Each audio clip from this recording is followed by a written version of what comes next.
Hello children. In this video, I am going to discuss our next topic, transportation. I hope that you have gone through the previous videos and it was helpful for you. So today, now let's start the topic, transportation.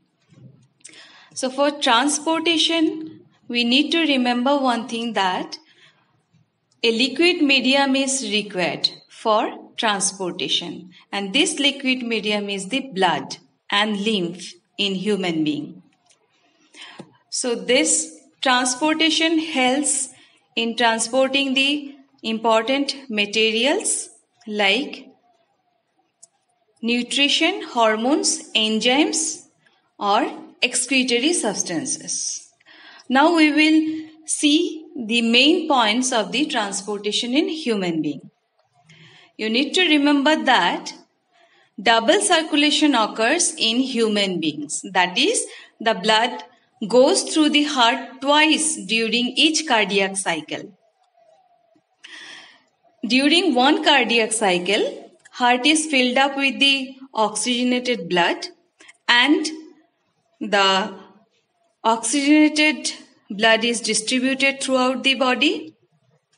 After that, deoxygenated blood returns to the heart, from where again it goes to the lungs for oxygenation. So this whole process completes one cardiac cycle. So blood and lymph both are involved in transportation. What are the components of blood?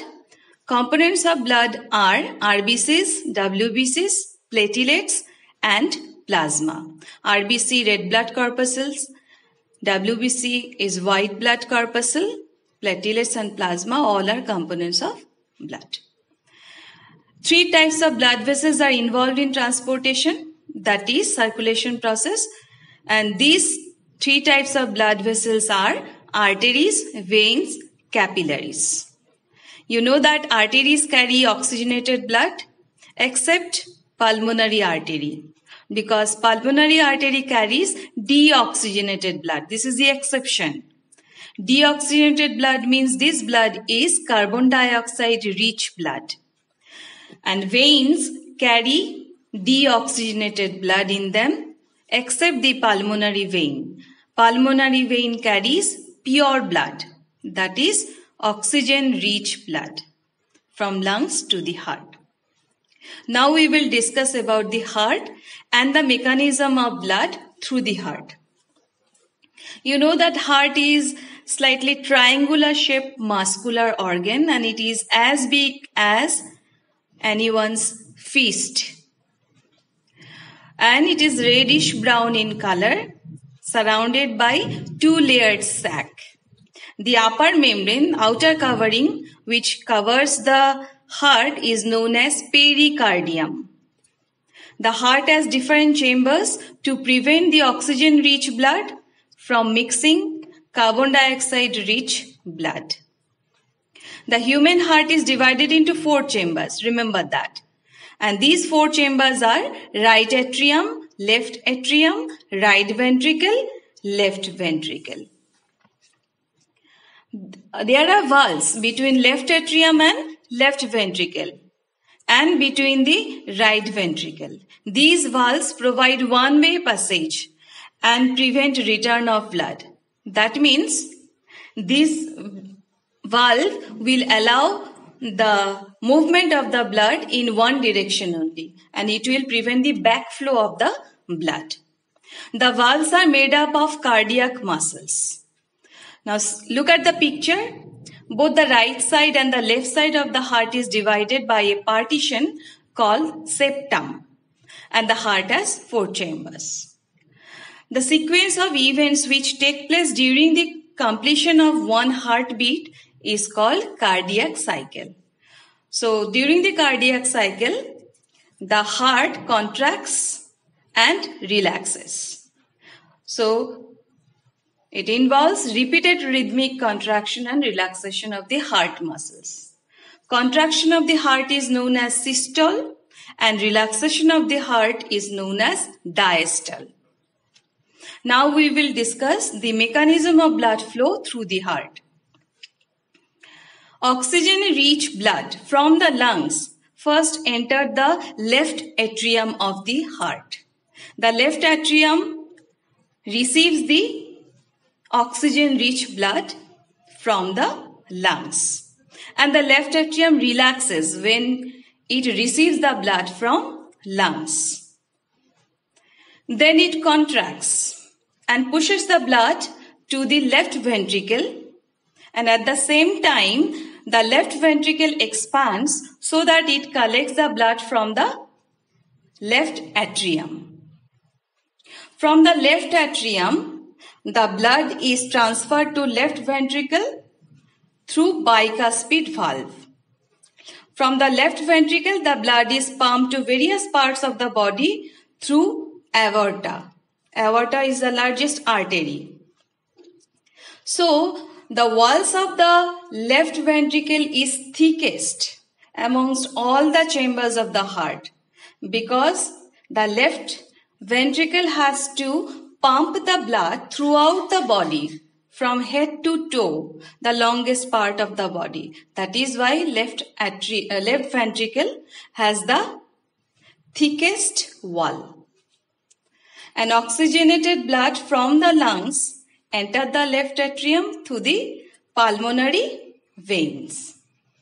The deoxygenated blood from various parts of the body is poured into right atrium through large veins called vena cava. You can see the picture. Here you can see vena cava. Next, what happens? Next, as the right atrium contracts, the corresponding ventricle expands and the blood through tricuspid valve gets collected. It then pumps it to the lungs for oxygenation by pulmonary arteries. In the lungs, this blood is oxygenated and returned to the heart by pulmonary vein.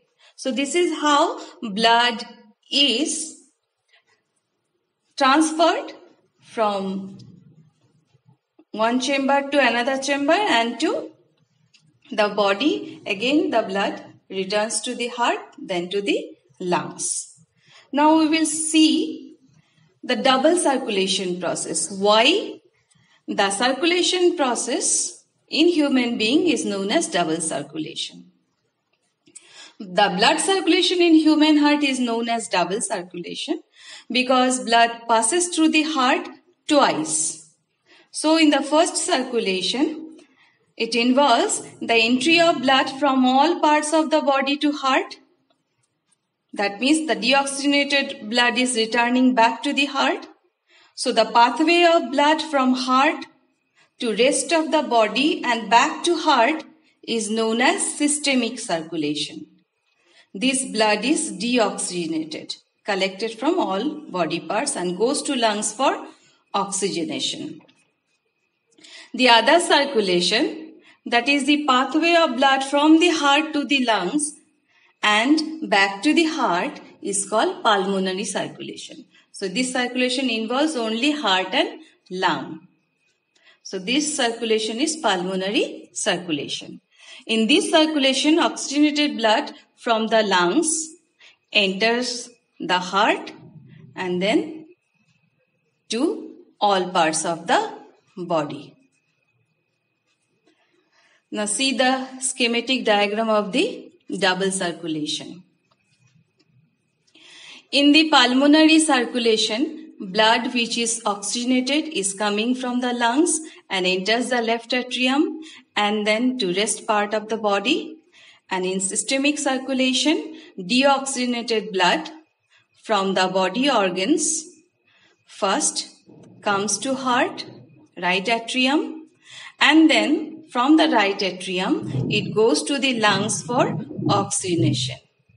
And in the next phase, the oxygenated blood again enters the left atrium. So the circulation of blood is twice through the heart in one complete cycle. That is why it is known as double circulation. Now, in case of fish, the circulation is monocirculation. They have only two chambers in the heart.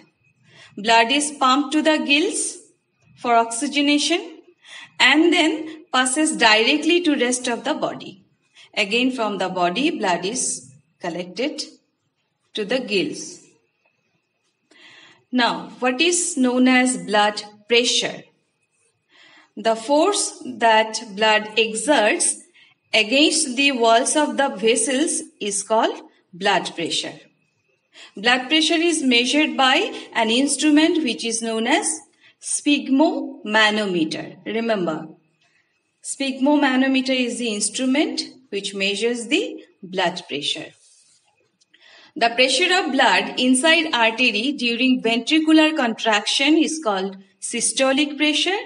That means the pressure at which the blood flows through the arteries from the ventricles to rest part of the body is systolic pressure. And the pressure of blood inside artery during ventricular relaxation is known as diastolic pressure. That means the pressure by which the artery is filled up by the blood is known as diastolic pressure. The normal systolic pressure is 120 millimeter of mercury and the diastolic pressure is 80 millimeter of mercury. Now let us have a look on the types of the blood cells. You know that there are mainly two types of blood cells, red blood cells and white blood cells. What is the function of red blood cells? Red blood cells have hemoglobin pigment in them. So, red blood cells help in transportation of oxygen and WB cells help to fight against the germs which enter the body. Now another component of blood, that is blood platelets. The blood platelet helps in coagulation, that is clotting of blood after an injury. Now second type of liquid which helps in circulation, that is known as lymph. So what is lymph? Lymph is the interstitial fluid which escape out of the capillaries of blood and it is devoid of red blood cells.